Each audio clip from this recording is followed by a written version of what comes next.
makambo héritier na faire basala makambo faire na héritier basala biso tozala te ba biso to travailler tout autour là d'où il faut tout luka ko doza ka langage na biso tango to parce que quand je parle ba fan ya faire ebola ba otala ba fan ya héritier ba zotala ba fan ya bonne musique ba zotala il faut comprendre na olinga ko blesser trois catégories ya ba fan. Penses-tu que ceux qui na fingi ferry tout na lobby ma bé à faire ne ba fan hérité ba betelinga na bo. Ouais voilà, c'est la musique congolaise. Aye so ki nazolela pinzoli na ngai. Ba yimbi yango kutu ba. So ki nakolela pinzoli na ngai. Ba lobi na ba musa ngai. Ba ngona ka pa kadisa na ngai. Kiba ba kisana chimiste.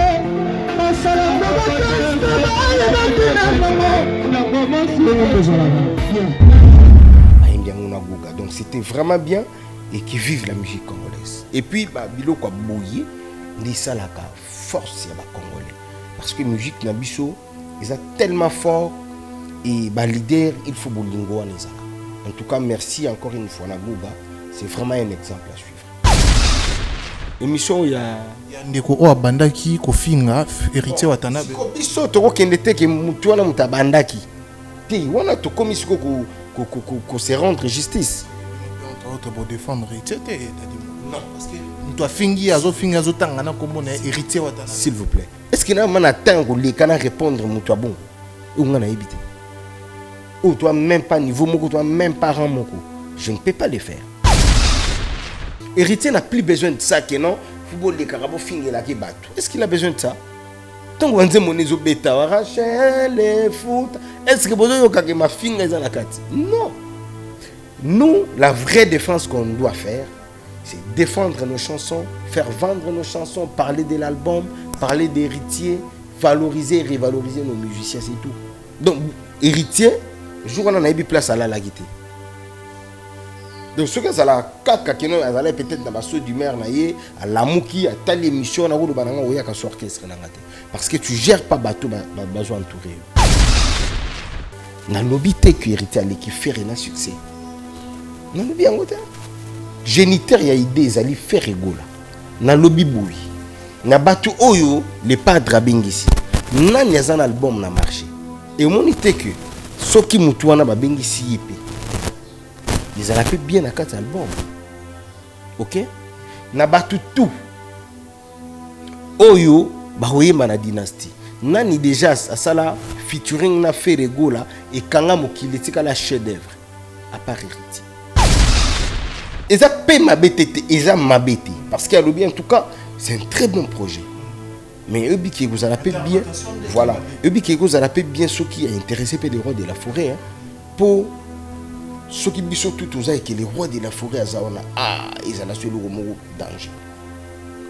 Mais il faut à la case Zobapoya contredire parce que Nathalie émission belé na ba porte-parole nous avons orchestre nous ba côté makambango ba lobi.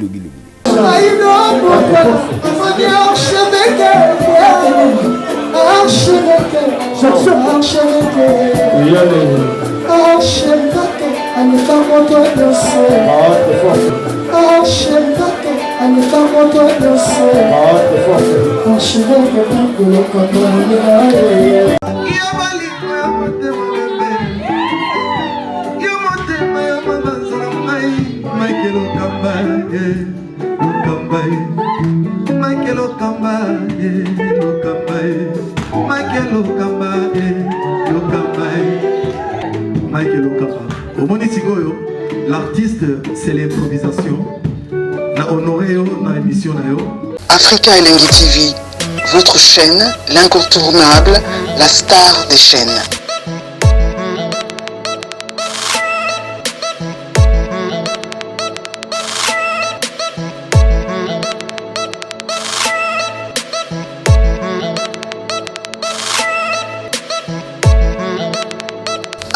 Africa Elengi TV, la magie de l'info.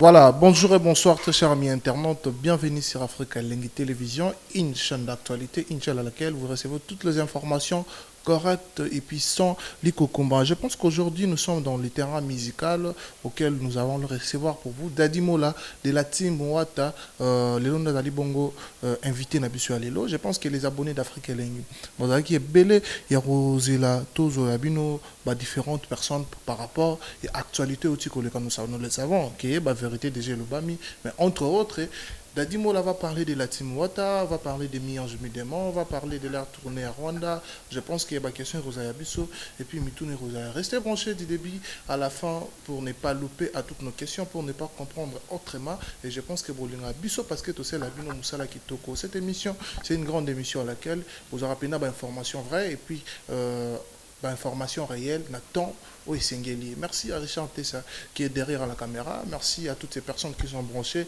connectées, scotchées en ce net moment. Là, je vois directement Oyabiso, Openda Bazo soutenir Biso, s'abonner et ça penda plaisir il y a Kitoko. Restez branchés, je suis avec Dadi Mola. Si Richard Tessa est ensemble avec moi, je dirais bonjour Dadi Mola.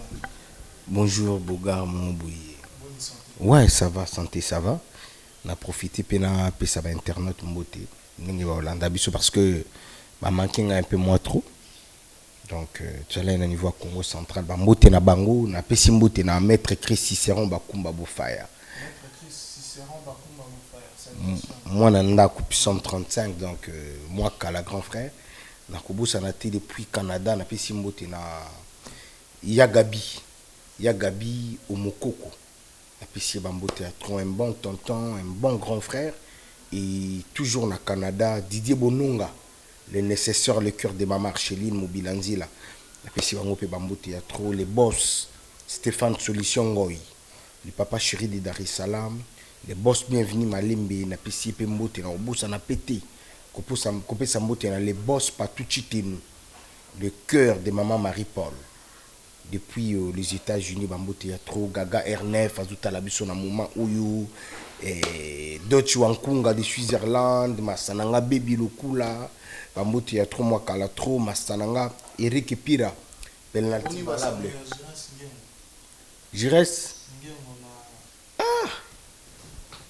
Ngengo waza mutalo kuta mo waza na ideta. Mutalo kuta vraiment donc. Mutalo kuta moko Jires Ngengo donc na ebité na Lyon wana donc voilà. Ngaous bien na boîte sakala. Donc le kuta le kito. Voilà. Comment les boulot tout ça là ka. Des fois tu te fais ça ba mbote na télévision ba famille. Mais tant que bato musu bayaka oko ya po beta chuki mozo beta nde maître chuki. Donc faut pas toi qui ndana ngona kindengi wana te. Tout qui ndana ngoke non en tout cas Shadrach c'est un frère. Comme ça se passe bien, Gisèle la naturelle. La PC Bambota trop en France, soit non mon qui ba famille. C'est comme ça que ça se passe. Voilà, merci beaucoup Dadi Mola, un grand plaisir pour moi de te recevoir encore une fois dans ces plateaux et s'il faut commencer la team Wata Bautiko s'est produit en Amwanda. Quel était l'événement? Nous savons tous que l'événement est qui n'a total réussite parce que s'il faut dire d'abord félicitations parce que tout le monde a qui plein ils qui confirmé Namwanda kuna il est comment mais un peu expliciter bisongo na mukuse. En tout cas ningi to betali solo Amwanda Ida Mengani la tata des enfants na pesi mbote à trop bof papi Dilala la pesi mbote pe na docteur Fefe mbote à trop donc bisika ba Holanda biso et Mwanda il est qui très bien Mwanda il est qui très bien très bien et na comme mon asiko qui ba Congo et comme kokoma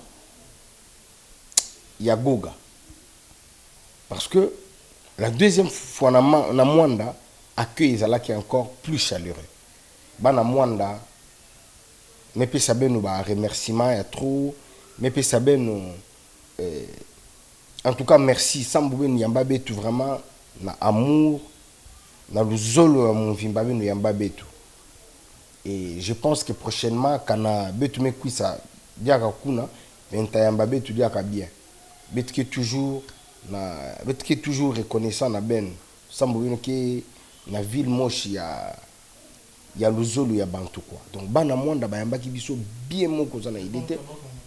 Non non non non non, nga naza congolais naza mutu bandundu mais en tout cas ba chiluba na lubaka, Swahili na lubaka. Donc bayamba ki biso bien to komaki le samedi à 20h. Komaki samedi à 20h mais Goga déjà mi kendela ki ya beta ki déjà azwa ki pe pour Nanjili, komaki avant biso pour na ba radio et puis surtout to komi différentes chaînes na bango ba journalistes ba ya qui na butu wana tout ça li sali pe émission na bango et le dimanche on dit to beta qui na territoire wana en tout cas c'était tout fait tout flamme comprenant qui motazo imbi la bango za artiste ya solo et puis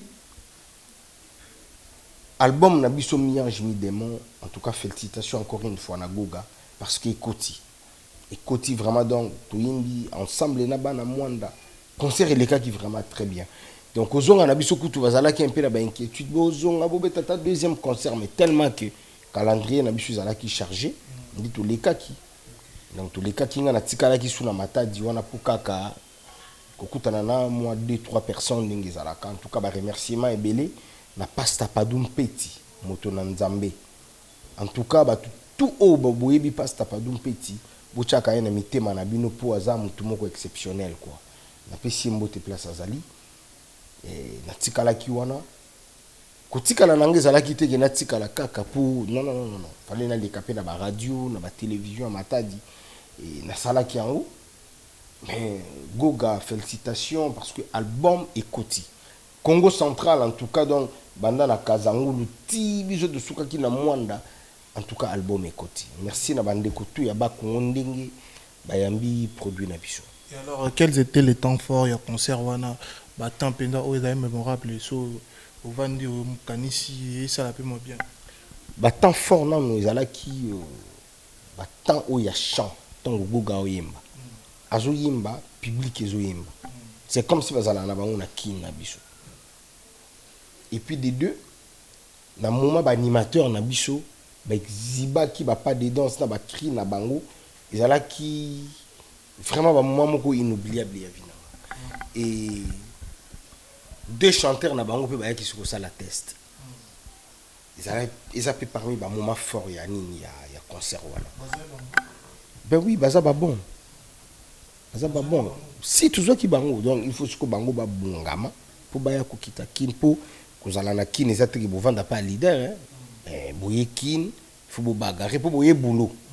Donc il faut ce que ba bonga ba façon tout na yebi ki tango ba oya Kinshasa ba ozala na bango dans les bons parce que déjà Tim Wata yuebi quoi. Il y avait qui avait interprété la chanson de Ferrego là. Ah ouais, voilà, c'est la musique congolaise. Aye so kinazolela pinzolina ngai ba yimbi yango kutuna Goga. Ba yimbi yango na Goga. Donc c'était vraiment bien et qui vive la musique congolaise. Et puis ba biloko boye ndi salaka force ya ba congolais parce que musique na biso ils a tellement fort et ba leader il faut bolingo wana ezalaka. En tout cas merci encore une fois na Goga, c'est vraiment un exemple à suivre. Et alors aussi il faut dire malgré les acharnements où ezalaki entre Ferrego na héritier Watanabe concernant Mambuya dynastie mais tomoni héritier quand même à lobby combat faire positivement dans concert. Et moi rectification ils ont entre héritier na Ferrego la te to Ferrego na héritier te ils ali kaka moni be électron libre ou to zala na bango na orchestre na ba orchestre na biso na lobi ba orchestre na biso ya Congo bango nde Ferrego la héritier Watanabe ce sont des frères et des vieux frères des vieux amis. Na lobaka na émission moko dernière na salaka makambu héritier na Ferré basala makambu Ferré na héritier basala biso tozala te ba biso to travailler tout autour na bango d'où il faut tout luka ko doza ka balangage na biso tango to loba parce que quand je parle ba fan ya Ferré gola ba otala ba fan ya héritier bazotala ba fan ya bonne musique bazotala faut se comprendre. Na rolinga ko blesser 3 catégories ya ba fan wana. Penses-tu que ceux na leki na fingi Ferré tout la lobby m'a bien fait rendre ba fan héritier ba betelinga maboko. Je ne pense pas et je ne crois pas. Tu vois? Donc ce qui est là, ba fanatique ba linga koyoka ya malamu pe ya malunga. Et moi je crois na moment autour solo là, la seule chose ou peut-être batu ba koki komona to ba koki kozwa bien na maboko. Ezali kaka la musique congolaise. Tu vois? Héritier Watanabe n'a pas droit à rouler à la télévision tout sur un podium à l'ouba mabé à Ferregola. Pour Ferregola ça l'est. Non, mais s'il faut dire la vérité, moi, si Héritier Watanabe récemment avant qu'il ait effectué concert à Mwanda. À ça, la mission Papa Pimbo, il canise à faire, il est très positif. Au bâtonnier surtout, c'est pas mais vous allez bien mingi. Ce qui a intéressé, où est raillé mon première position. Et s'il faut dire, Tilelo, à ce qui paraît et à ce qui se dit, Héritier a invité à Rouya Mana Dynastie. Et on a un sous les os à la moi polémique entre les deux frères.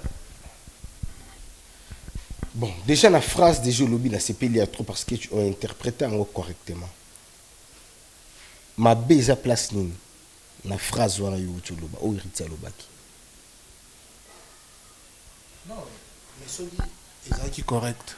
Bah ta faire entre autres, tu peux pas fanatique. Tu ne peux pas plus long ba électron au bozala na ba orchestre ni surtout. Bah pour le cas, bah le bas négativement, s'il faut dire, il y a des gens au bas finger héritier, il y a des gens au peut bas finger faire. Merci beaucoup. Je pense que au mec qui répondre en place voilà. Déjà si je dis bon, Namoni Shadrach, tu fais très bien tes boulots, pardon ton boulot, et tu présentes très bien tes. Je préfère que la prochaine émission soit tout ça là, soit il peut Bengi Martin vous allez payer moins bien. Est-ce que Nalobi Mabé? Voilà. Donc ils ont idée par rapport à la question Matunaki. Héritier que vous allez inviter. Pardon, non interrompre déjà Kolobaki héritier allait inviter te. Non lobby. Héritier allait inviter te. Nani ya lobby ke ba bengi nanu héritier te. Ndengo na lobby nani ya lobby ke ba bengi héritier te po seul muta ko bengi héritier. Tout seul muta benga ki héritier, seul muta intéressé ki héritier, to a ko intéressé héritier à faire rigola. Le padre n'a pas si mot papa Hervé. Ce que ba tout au barolo. Ba oui ba so na ba affirmative na niveau à télévision. Laissons tomber. Ils allient l'homme de la rue. Nous on n'est pas là pour faire la guerre avec Ferregola. Faire la guerre avec d'autres Congolais, non. Bisso lutte na bisso. Ils ont musique na bisso, musique il y a 007. Et quota. Côté to lingé quota. Mais c'est aussi, il faut dire en termes de la situation autour solo là. Ce qui est réellement héritier qui est appelé par Ferregola. Il aurait peut-être dit que était non, frère manga intéressé mais quant à moi, na moni projet oyo et vous allez bien malunga mingi ceux qui ba intéressé en pas ensemble. Mais ba propos n'est qu'il est direct. Non. Ba propos héritier ça mabeti. Et ça paie mabeti et ça mabeti parce qu'il y a le bien en tout cas, c'est un très bon projet. Mais eux qui vous allez bien voilà, eux qui vous allez bien ceux qui est intéressé par les rois de la forêt hein, pour ceux qui bisou tout aux que les rois de la forêt azaona ils allaient sur le danger. Mais il faut à la case zoba poya contredire parce que Nathalie émission belé na ba porte-parole nous avons orchestre nous ba côté makambango ba lobi. Et muto incité makambo tueza Martin Yingi. Donc voilà. Et ça et l'okuya kolobate soki ni. N'est-ce le roi de la forêt à Sobeta Zénith. A invité pe ba tout hein. Vous comprenez? Ce que bateau peut pas obi que ceux qui paient a bien ici faire rigoler vous allez bien. Donc bango peut pas en tort. Idée à Moutou et soukaka. C'est une idée humaine. Et s'il y a une idée humaine qui est sur une table, on peut aussi rajouter d'autres idées pour élargir la première idée humaine qui était posée sur la table. Idée soukaka.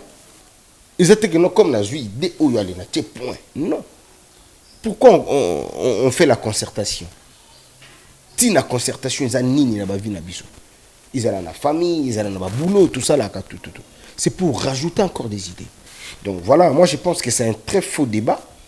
Et débat où on est commis bouilli. Voilà. Interprétation dans ce qu'on est kindaki. Dadi Moulameka un peu expliciter biso par rapport à la connaissance nayo, par rapport à l'idée na opérando loba, peut-être cause à la bénéfique na ba obalanda biso. Interprétation dans qui héritier, je crois au taleba multiples émissions et salimaki. Interprétation dans qui c'est vraiment héritier. Alors qui manquait tourner ba bengi était ndé ba nini. Héritier oyo ka keto par rapport à ni. Pour intéresser. Non, il faut qu'on rectifie. Seul, Oyo, à Kosolane hérité, toi, à Solane hérité, ça fait rigolo. Ce qui fait rigolo, l'équipe native à l'obi n'a intéressé à hériter, tu vois, on a bon dit. S'il vous plaît, frère. Quand idée a fait rigolo, hérité, ça là, un studio. Il préparait son album. À quoi qu'on a 2 livres à la fois, hérité ça là différentes émissions Ferrego la ça là différentes émissions Boutala Kab interview hérité nana lobilo mo na mena lo bango peut-être ko bota ba polémique mususu tout mais soit dans lobby siko que non peut-être na batu oyo ba oyimba la dynastie bon hérité ba intéressé était nana leki hérité na succès na moment okay. On a sikoyo eloko yango ezobenda makala. Omoni sikoyo eloko yango sikoyo na blingaki na lubango te. Ozo comprendre na lobi yango pe na ndenga mabete. Bon, na kende na réformer les phrases nanga. Na nyaza na album na marché na minute. Na batu tout ba oyima na dynastie. Na mambo lobi on au gendre na idée topé na baloba ya ba René Abiri ya ba Tonio Suba loba qui héritier à l'équipe actuellement faire na succès. Omoni sikoyo terrain oyo OK. Or nga naza na terrain wana te. Na lobi te que héritier à l'équipe faire na succès. Na lobi yango te. Géniteur ya idée ezali faire rigola. Na lobi boui. Na batu oyo les padres bengisi. Na nyaza na album na marché. Ce qui vous dit qui a bengi ça qui héritier to a intérêt qui héritier. Donc il y a qui héritier ça dans album na marché. Donc muto za album na marché za album a sika banzembo zo bita tout. C'est que muto na succès ou azo voyager ba okibeta ba concert libanda. C'est que ça na succès. Et au monité que ce qui muto na ba bengi si yepé. Ils ont fait bien à 4 albums. OK? Na batu tout. Oyo ba oyema na dynastie. Nani déjà à ça là featuring na Ferrego là et kanga mokili tika la chef d'œuvre à part héritier. Donc tout le kaka ko kindaka na batterie à polémique té. Il faut faire une analyse par rapport à Mabou Okato sur la sans polémique, sans autre idée. Peut-être ça pourrait toucher que ça pourrait faire en sorte que ils se disent, entre autres, Bango pe bateau ba invité non héritier Robin a été fini par rapport à Mamoudeza nango mikolo. Est-ce que héritier mutako fini héritier ça? À part ça. Mutako fini héritier ça. Mutako fini yo. Faut qu'on a bino na bana wenge ba expliquer. Mutako fini héritier ça té parce que il a son album sur le marché. Et cet album fait du boom et du tonnerre. Les lots actuellement partout au Tamboula Barumba héritier, partout au Tamboula générique héritier, c'est que a ça la fierté à Mboka Nabiso. Se comprendre. Est-ce qu'il n'y a qu'un seul projet à faire égaux à Isaka Oyo? Non. En tant que chanteur, leader et Mboka, pas projet que vous allez à Kaka. Au moins un peu producteur mon kabimi kuna no yemba héritier. Tous en a besoin. Il y a une polémique qui est mon itozu même mission mobimane tia yango oh va dire to la mi-ange mi-démon. Vous se comprendre. Donc ezaku tout est que non mutu moko lo bana faire ego la que finir héritier pour faire ego la au finir héritier. Vous se comprendre. Mutu moko pété akoya ko finir héritier. À part tata Nzambe. Oh kutu to solo là na mutu a faire ego les até na mutu ya héritier les até. Moi j'étais à Mwanda. J'avais reçu un coup de fil il y a l'un des piliers, il y a bureau, il y a fait là. On a y à discuter, à débattre.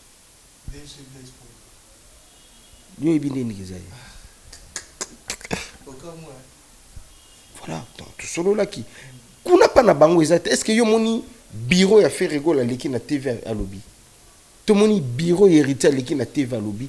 Po eloko ezate, c'est la famille nous. Moni net parler nanga. DG Blaise Polo abengaki abiri po ça la birini. Abengaki abiri. On nga na ebité. Wana nga na ebité. On a un habit. La voice wana voix nani comme on a ebimaki alobi ke dadi mon la abengi yote dadi mon la bengi yote. Donc c'est à dire que il t'avait dit oyebisa bire atika mambo. Mais netinga mais il faut na lubana bire ki atika parce que na chef ya département nanga. Parce que tangu nini émission na ebimi.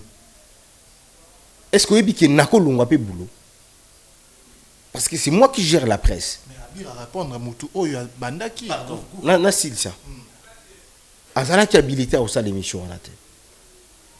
Donc héritier, jour on a eu place à la guité. Donc ce que ça la kaka qui non azala peut-être dans basso du maire naie à la mouki à telle émission na wolo bananga oya ka orchestre na ngate. Parce que tu gères pas bateau besoin entouré. Donc ils ont risquant pour na boulot nanga. Pour nga liaka a on a foutra parler a. Na voyagera a. Chadra, Mouton Kosote, Nazalaki, énervé, pour Nazwa qui appelle, il y a CG Chali Rubenga. Mais comment tu fais ça? Tout a dit. BH a Benginga, Elimobuto a Benginga, na Mekiko Soulana Bango, na Bengi Abiri. Na Soulina Abiri, oh na Soulaki na Abiri.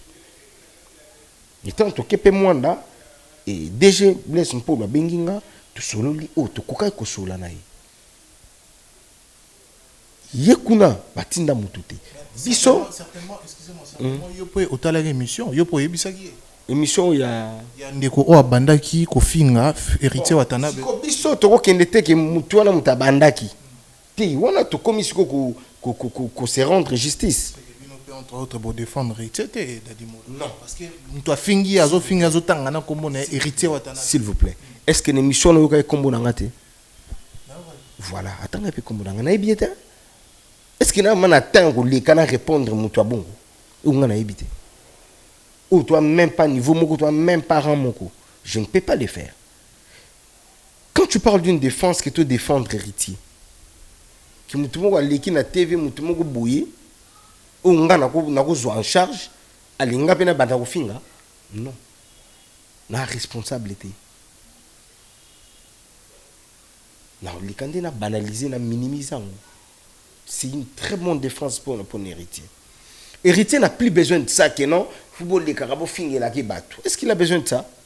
Tant qu'on dit mon bêta, Rachel, les foot. Est-ce que besoin de ma finga dans la carte? Non. Nous, la vraie défense qu'on doit faire, c'est défendre nos chansons, faire vendre nos chansons, parler de l'album, parler d'héritiers, valoriser et revaloriser nos musiciens, c'est tout. Et qu'on les canaux télévision, qu'on finga, qu'on répondre, wana ils ont moka na bisote et puis moka na ngati.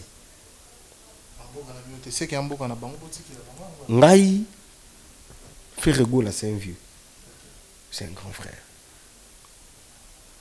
L'orchestre y a Ferregola, j'ai des amis ou bah comment bah frère. Quand place sur vendre, place pas vendre rapide.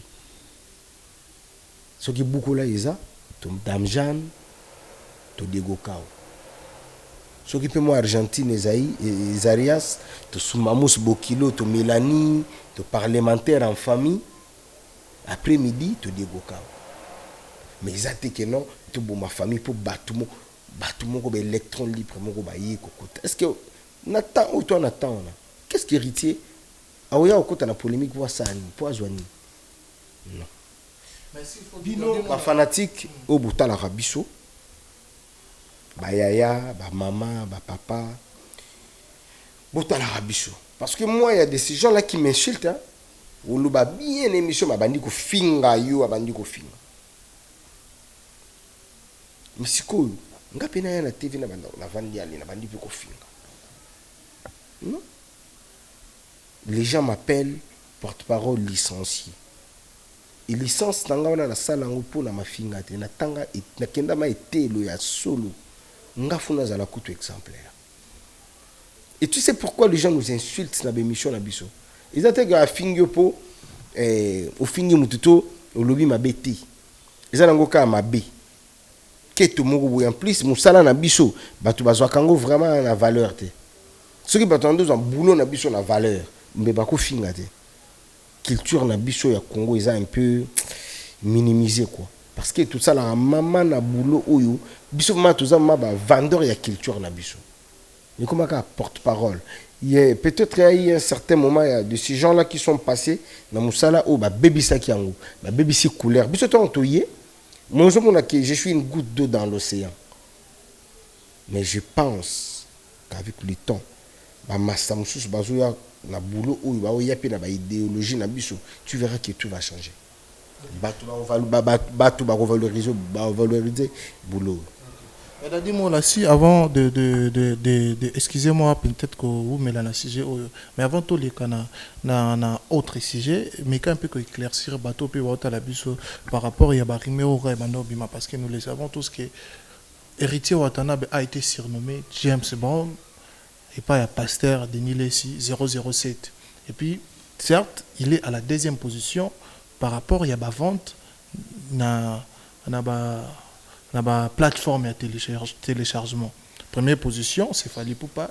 Deuxième position, c'est Héritier Watanabe. Et il faut dire en termes de rumba, c'est lui le premier actuellement. Mais Lelo, Héritier à joindre na idée topé kanisi topé mambo pasteur Denis Sabandor loba keteno fallait azad bosso après il est mutazote kana minute au deuxième position et c'est pourquoi peut-être ba fanatique a fait ne ba monique Héritier azana ferré parce que la bien frère naie ba ou te sika moko ne salike et botamwa likunya entre bango et comme on a acharnement ndeni ayuma ndeni akobondi mablo wana jamais fallait aux alingola faire ndesali ke bota ba acharnement na bablo wana le bamara na nzela est-ce que ezape cause ya bablo wana na kati banda ou banda boulot oyo banda kota la musique héritier azala déjà yuma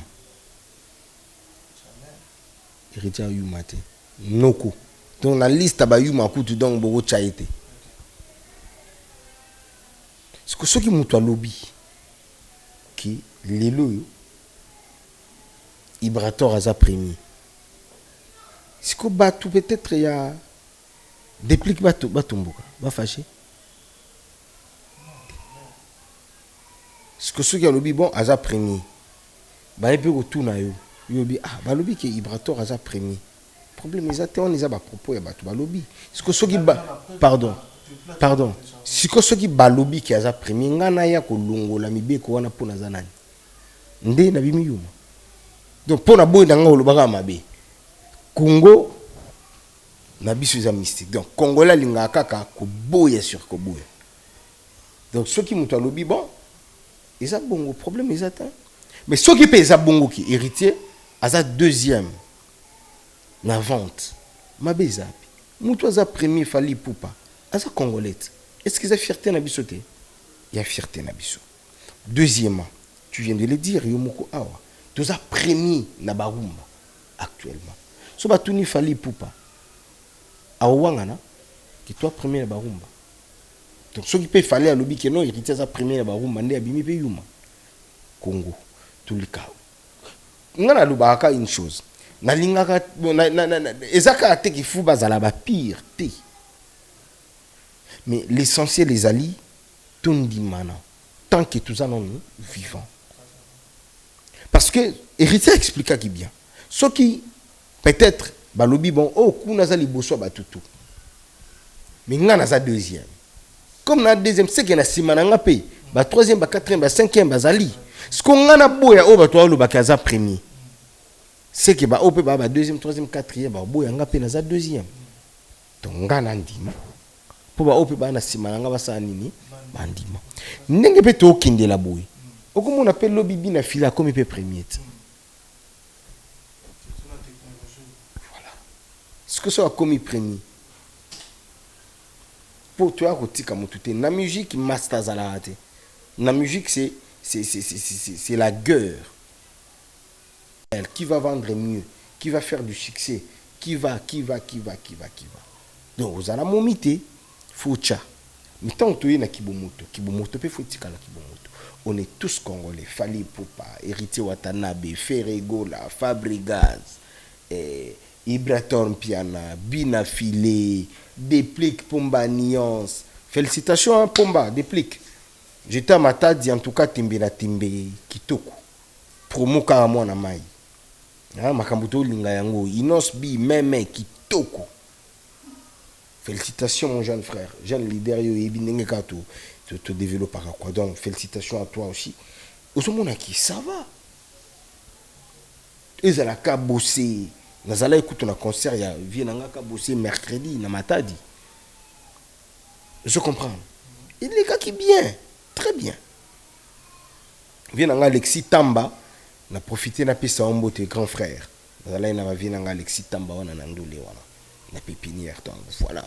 Tout ça, on a posté que Makambo est à la bouille, parce que nga tinenge na zaboui. Est-ce que vous avez dit que vous avez dit que vous avez dit du début à la fin? Vous avez dit que vous avez dit que vous avez dit que question na boy, tuninga question na tumbi. Pour nous, on a un cadenas. Maintenant, on a un cadenas intellectuel. Je ne peux pas sortir de mauvais propos. Parce que je m'en ai bouillé. Il y a Gabi Onoko kwa otalanga, Didier Bononga les nécessaires. Azotalanga, il y a pas tout chitenu. Boss Azotala. Il y a bienvenu Malembe, boss Azotala. Son Excellence Aristote Ntoa Azotala. Maître Christ Cicéron Bakumba Bofaya Azotala. Joli Malanda. Les Charabiens Charabondo Azotala. Depuis la France. Sikoye Bisanga Tayumuko. Na ya na mabe na koloba mabe a po batu ba yinanga et puis batu ba yibiki da des amuta mabete. Moi je suis là pour vendre les produits na bisuzali mi ange mi démon où ils en a marché. Bo télé bo continuer à télécharger en na plateforme tout à téléchargement. Et ça l'a bien. Voilà. Et alors, sans pour autant, parce que tout ça avancé vers la fin, mais s'il faut dire aujourd'hui, héritier, Tomoni a sali émission Morona, Franck Stemaï, accompagné des pasteurs de Nélessi. Tout le monde a vidéo, ça les réseaux sociaux en train de chanter. On me dit souvent des papas, l'ifoko du ciel.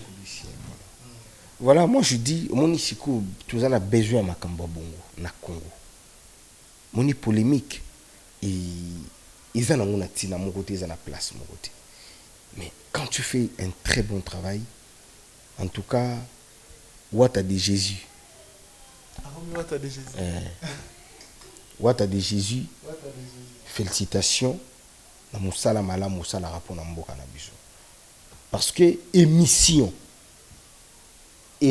bi ke mamba boile ka kala ta ba 10 ans passé que vient na biso jibem ki na salle émission ba katika à partir temps.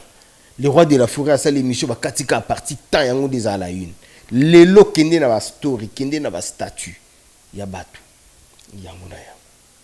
Kende na ba page ya batu. En tout cas, Ouattara de Jésus mon patron de cœur. Mes sincères félicitations. To lingande makambabu. Osala le quoi bien, osala na bien, yango ndi revaloriser yo. Pour ceux qui to sala la polémique et que dévaloriser on a ndenge moko donc aux anaïdete. Ouattara c'est un chanteur, c'est ça son boulot. Il le fait bien. Comme il le fait bien, on doit l'applaudir. Tout linga rozwa Ouattara ya 2000 té, ya 2010 té, to kotsaraye na Ouattara ya 2021. Ouattara 2021 c'est Ouattara de Jésus. C'est la challenge, la mission super basse là-bas, il m'a vendu mon zambe. Non, ils ont défi. Et puis, émission, on est là qui coûte tout ce qui fois, il m'a dit, bon, ça la besoin et ça. Non. Actuellement, on doit parler, on doit éviter les polémiques, on doit parler qui est du boulot. Et puis, Ouattara, tu vois, mon bateau, il y a une polémique. Bino, ba vrai fan, il y a Ouattara. Boulot, ba kilo, moko. Ouattara de Jésus. Parce que Ouattara de Jésus n'a pas droit à aucune polémique. Merci. Merci beaucoup Daddy Mola. Mais avant de citer, s'il faut parler comme un point final, mi-ange, mi-démon, évolution sur les marchés, tout comme on a positivité comme un quota. Parce que s'il faut dire, tant que mi-ange, bimaki, générique, n'a désolé, on est un pesa pena makambo. Mais tant que mi-démon, avec quelques clips, tout le monde a positivité comme un quota, na mwanda réalité de tokos, na kitchen ça peut être Rachel Fouté, Robeta, un peu partout. Quels étaient les secrets positifs et dans la promotion, tout maramoussé dans le cachet. Déjà, na tikala on a été mutumo boya la mo qui na tongo a sokoli a lati uniforme abimi à quelle classe, toi à quelle université pour échouer. Ce qui a échoué, c'est la circonstance. Et là, il faut accepter. Bon, oui, c'est déjà le passé. Hein. Actuellement, on a corrigé et puis voilà, les choses vont bien. Ambulance, Mema bassin, donc voilà. Donc, si je peux te dire encore une chose, na lo bakango na bémission na bino, je t'avais répondu la fois passée. Bah ça, l'album, bah yo album avec modération. Album, ils ont net whisky. Ils étaient que ou tu bouteille à whisky on en a verre ou tu donc au comment donc au là la petite robe tata une semaine ou la mukate parce que on mena kiango na kilokoso album ba yuka chanson par chanson donc yuka chanson par chanson yuka tende moka une fois il est quitté ou kanga ba parole te ou kanga pe chanson te il faut mako yuka o yoki comprendre thématique ya chant après au passer na chant mususu album tango bimaki bato misusu bayoka ki ngona loyenge misusu bachango na ba voiture bachango na bandaku babandi koyoka album babandi ko comprendre album te fo bima wapi na baba ebima wapi na ba boîte yango ezo sala ti na babala bala mais nan aussi il était parce que to zanan album azamo na muki to na mois d'avril voilà premier volume le 18 et kokokisa 4 mois. Deuxième volume, le 18, et Kokisa, pardon, le 26, et Kokisa, 2 mois. Vous comprenez donc, et Zanan bébé. Oyo bino bolukaka, na bisa ki bino bokoso un album.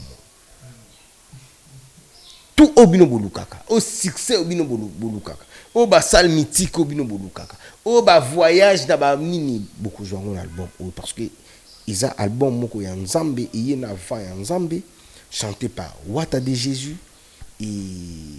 Nzambe wana eska otika. Merci beaucoup Daddy Mola. Nous sommes arrivés à la fin. Je pense que c'était un grand plaisir pour moi de te recevoir dans cette émission. S'il faut concrétiser ou dire un mot, Mambutu ou Tosololi, et puis aussi Batouba retenir Nini na passage dans cette émission. Moi, tout ce que les gens peuvent retenir, je suis là pour vendre mon artiste, pour vendre mon produit qui est l'album Mi-Ange, Mi-Démon. Je ne suis pas là pour faire des polémiques. Tant où ils atteignent polémique. Et Moutou on a oluka peut-être na lobama beto na insulté, c'est un grand responsable. A futara batu simanaye batu ba vivaka. Donc ceux qui na mekika bongo en tout cas ils ont mabé makasi na nzambe rolinganga pété. Moi je travaille au sein de la team Wata qui est une entreprise chère à Wata de Jésus. Ils ont mis beko nango. Na mi beko oyo ya orchestre wana pona lia pona zala. Il faut na yoka pinalanda oyo entreprise izolinga. Nazo sala o entreprise izolinga. Ba fan o bolinga biso. Boutique la toujours kolinga biso. Ba on peut pas sepela na biso. Boutique la toujours na état na bino ya sepela na biso. Ba o balinga biso te bo sala moi effort ya ko poussa na pembeni na biso boyoka ta biso. Na batu o balinga ke polémique kota entre les artistes congolais, entre les chanteurs congolais, ce n'est pas encore le moment. Ce n'est pas le moment. Ça, c'est juste un moment de travail. Tout est qu'à art nabiso et qui est de musique. Je crois que yango ni rosa nabiso bien. Le bamara mususu en tout cas ils ont na sens té. Album ezawana, bon continuer toujours à télécharger. Bon continuer toujours à somba. Bon continuer toujours à sala de sorte que ezala ndenge ezaledi. En tout cas, plaisir à toi na batu tout oyo ba landi biso et merci na yo na ndenge oyo yambanga. Merci beaucoup. Quelques dédicaces plutôt. Ouais, dédicace wana funa bonga mat. Na pesi mbote na les boss d'Adakanda. Les boss d'Adakanda number one in Cape Town. Na pesi bambote ya trop ici ka yozolanda biso. Na pesi mbote na Patrick Kaleu, le procureur sud-africain. Patrick Kaleu na pesi mbote. Na kobosa na te vraiment kopesa mbote lisusu. Na Gaga R9, le grand Mouscador, na kobosa na te Dutch Wankunga de Suisse-Irlande. Les boss Stéphane Solissiongo, le papa chéri de Dar es Salaam. Bambote ya trop. Na pesa pe mbote na maître Chris Cicéron Bakumba Bufaya mwana ndako. Pissom 35. Didier Bononga, le cœur de maman Archeline Mobilanzila. Bambote place Yozolanda Biso. Na kobosa na te kopesa mbote. Na son excellence Aristote Ntoa et toute la fondation Aristote Ntoa. Bambote ya trop. Na pesi yo. Na pesi lisusu.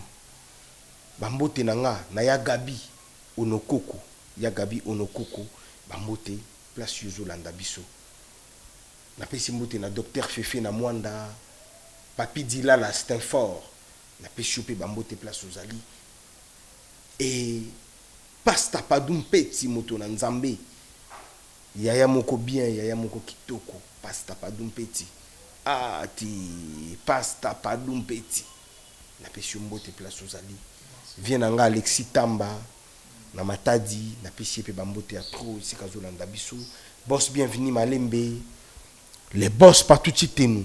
Le cœur de maman Marie-Paul depuis les États-Unis. Mastananga Baby Lokula. Mastananga Eric Pira. Penalty valable. Na pesi pe mbote sika azolanda biso. Batu tout o balingaka dadi mula. Na pesi bango mbote. Merina Mwaka. Mundele moko boye na niveau ya Mwanda. Honorable Merina Mwaka. Bambote ya trop. Merci na yo. Mais l'ocambation à Kiminga Bouindeni. Ah, Mike, yuzala mastananga. La pression mote place aux Mike l'ocamba na ebi qui tokuta na to solo là. Donc yoza professionnel, moni ba ma mususu na bité totelema. Plutôt kabona. Merci beaucoup Dadimola. Tes opinions à qui que Sengile a éclairé parce que déjà Batubando a déclaré Dadimola leka. A évité ça aux qui appelle même Yabatu. Pour un moment il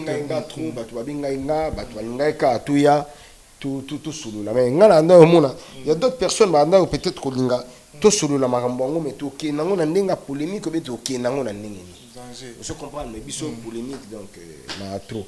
Merci beaucoup Dadi Mola. Merci Dadi Mola, merci pour les compliments. Je suis à la fin, merci de avoir pour la Nabiso, pour du début à la fin pour cette émission, du début à la fin, ça rappelle plaisir il y a qui toko makasi mingi pour na koyeba ite vous avez nombreux à Rolanda Bisso. Merci à Dadi Mola parce qu'il nous a bon invité na Bisso. Merci à toutes ces personnes qui nous ont suivi du début à la fin et sans oublier oyanga vrai faila kanga imosi alegi basi tout na kitoko na kata mondo na pesi mbote belé mosi na beauté 48 000 bébés na kata couveuse na pesi mbote belé. Pourquoi pas aussi penser comme ça à Patience Mabeka ya Jacques Chiki ya les boss ya balobi bato ba coloniser loina na mikolo donc Patience Mabeka ya boss Chiki ya balobi wana bena ba vrai pourquoi pas aussi penser comme ça à toi balobi Alain Chamdo na kati il y a Liège, Alain Chando. Le chinois noir, Dani Chando. Ah ouais, Dani Chando. Ah ouais. Toujours. Alain Chando. Il y a Lille, hein? Na Liège, ok. Donc les Belges. Alain Chando, Bambouta trop. Ben oui. Donc déjà si on peut na Liège, donc côté kuna, to comme on a d'autres, donc côté kuna zara. Merci beaucoup. Voilà, merci de nous avoir suivis. Jakar Is, les patrons silencieux. Et pourquoi pas aussi penser comme ça à Maréchal Souveillé, c'est un restaurant Yolosion à Dallas. Julien Gouti, arabe noir à Moninga à Dubaï. Il a reçu depuis les États-Unis. Pourquoi pas aussi penser comme ça à ML le Konda Joyce Mobutu, Balobi Modeste, Docteur Big Bro, salutations à toi. Pourquoi pas aussi dire un grand merci à Alex Akana, Bongo, frère Nangai, Elkana, le fils à Mami Debo Bokonde, Yaba Parfaite. Pourquoi pas aussi merci à Richard Tessa et puis Berli Vengameto, Bassimbe Lebusso Technique. Un grand merci à Mike Lokamba pour la confiance européenne et que ça toujours bien. Quant à moi, je vous donne rendez-vous très prochainement et on se voit à la prochaine. Merci.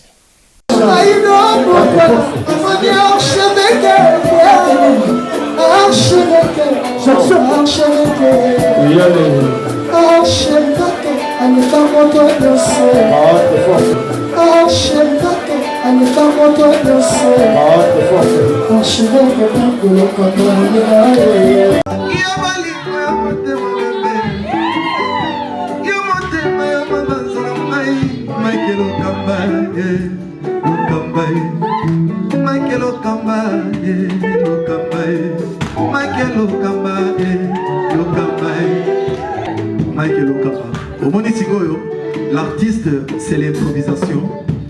La honoré dans l'émission. Africa Elengi TV, votre chaîne, l'incontournable, la star des chaînes.